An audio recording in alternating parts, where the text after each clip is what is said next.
I'm Kendra Meneghetti. I reside in Martinez, California, was originally born in Mexico City. My mom is Oaxacan, so I speak both Spanish and English. And my connection to PH is that I was actually diagnosed at 1.5 by an amazing doctor named Howard Rosenfeld at Oakland Children's Hospital. He was the one who told my parents that it might be this rare disease, and I was put on Flolan, which was still pretty experimental at the time. And Dr. Hickman of the Hickman catheter was the one who placed my central line. So I was immediately started on IV therapy. My parents were mixing my medicine up until I was maybe 15 years old. And then I learned I was on a bunch of oral meds as well, on top of the IV meds. I actually got my heart-lung transplant in September of 2021. Definitely there's been changes over time. I started with the larger pump. We used to call it the brick. And Flolan at the time in the 90s used to have to be on ice 24/7. I was on that pump for a very long time. And then I moved to the Chrono 5, I think it was called. It's a small pump. It was nice because it was much smaller. So as I was entering my teen years, I could put that one in my pocket and it was less noticeable. And then I went back to what we called the brick. I was on that large pump until my transplant. Always on the IV meds, tried a lot of different oral meds. I was on Revatio pretty much my entire life as well. And then Letairis, I started when I was about 17, maybe. Compared to now, Flolan had to be constantly on ice, which I giggle at the thought now just because I was this tiny little kid carrying around this like chunky little bag and it was constantly cold and like leaking from the ice. There's been a lot of changes, so I feel very grateful and lucky to have been in that position. Growing up, my parents and I were always one unit. I'm very grateful for their organization and consistency and their teaching and how important it is to mix on time. And I was in a very, very lucky position with them and with my nurses and with my doctors, both in the pediatric field and then moving into the adult field too.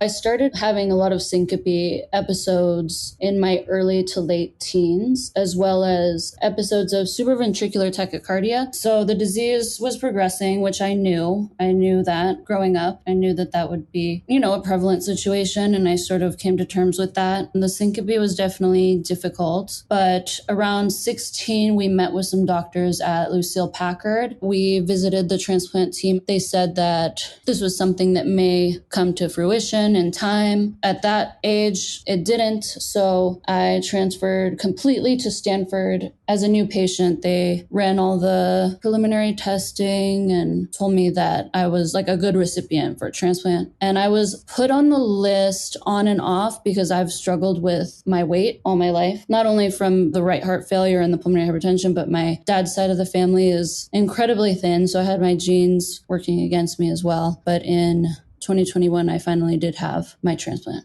It was hard. I met amazing people, though. The entire pulmonary hypertension team that monitored me while I was in the hospital for 3 months was incredible, and I became really close with all my nurses. Prior to being admitted into the hospital, I had a lung collapse.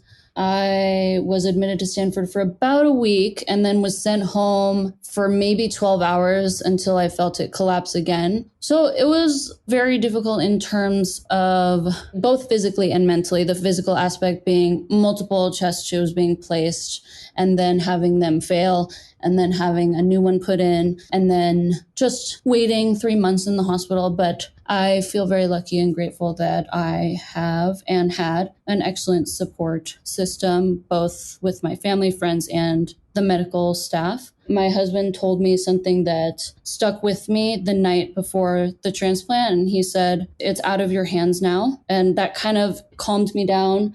I feel like I've been fighting for a long time. I've gotten a second chance, and at that point it was out of my hands and in the hands of the incredible surgeons and nurses who were able to give me that second chance on life. It was also during sort of an uptick in COVID when I was staying in the hospital. So at the time, the visitor policy was changing every day. I had 2 people that were allowed to come in and out to see me. So I had a lot of family and friends come to Stanford and wave to me from outside while I was on the 7th floor. That was just so special. Like, my family came from Mexico just to wave to me from the ground. It still makes me want to cry today, but it was just so special. And things like that made me feel both physically and mentally stronger. Just beyond grateful and thankful that I had such strong and empathetic and kind people around me to constantly build me up. It seems cliche, but I always tell people that it's like the very tiny things that I feel most grateful for. So my absolute favorite thing is to be able to take a shower and then not have to change my central line site and clean it.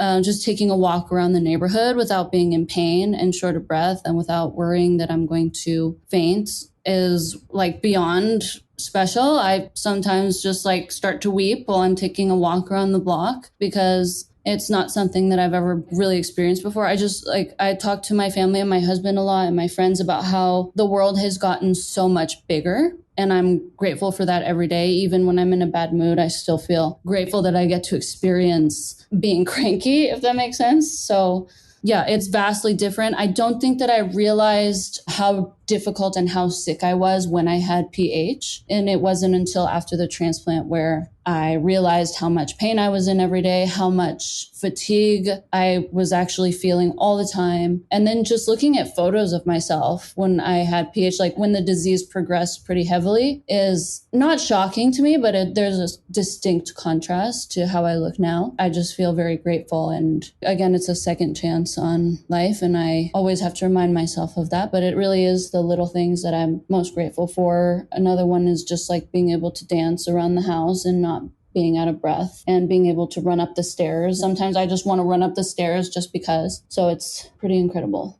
Growing up, I was sort of quiet about my pulmonary hypertension and my chronic illness, something that I never wanted to have define me. However, I wouldn't ever change it about myself because it made me into who I was and who I am. I have met some incredible people and friends that I'm still talk to today from the age of 7 to now we're both 30 who have PH. My journey was maybe a little bit different from some other people who were diagnosed in the sense that I was more reserved about it, but it doesn't like make me any less grateful or proud to be somebody who had PH and somebody who has received a second chance at life with a transplant.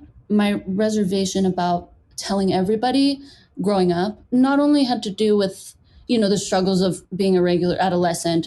Kids can be really mean. And I grew up with, obviously a large pump and always had to carry a purse. I had rashes from the Flolan. So it didn't only come from that, but it came from, I think, just a place of wanting to protect my own personality and not have it define me. However, it has defined me in the sense that I am much more empathetic and I have a perspective that I'm grateful for in terms of showing up for people. And I feel really lucky to have gained that strength from having PH and having a chronic illness. And that I've just, really met some incredible people along the way.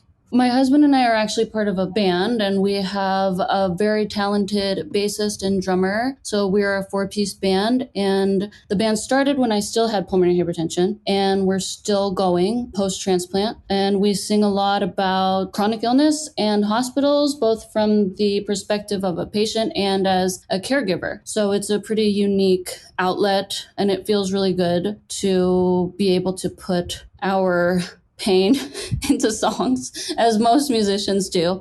So that has always been mostly really special to my husband. He has been one of my number one caregivers. And so it's something we do together and enjoy, and a way that we can release our trauma through song and lyric. And shameless plug, our band is called Box of Matches, and we are on Spotify. And if you want to feel a little bit sad or maybe have a release of stress, you can listen to our music. Another thing that I'm incredibly grateful for, and I feel really beyond proud and I feel truly honored, is to be the 2023 Adult PH Courage Award winner for Stanford's Race Against PH. It's not something that I ever thought would happen to me, and I truly feel honored. The Race Against PH is an event that takes place at Stanford, and it's a 5K long-standing event for doctors, patients such as myself, and staff. And it takes place on Sunday, November 5th at 9 a.m. at Stanford. And of course, community supporters and listeners, if you'd like to learn more or register for the race, you can do so at med.stanford.edu/raceagainstph. My name is Kendra Meneghetti, and I'm aware that I'm rare.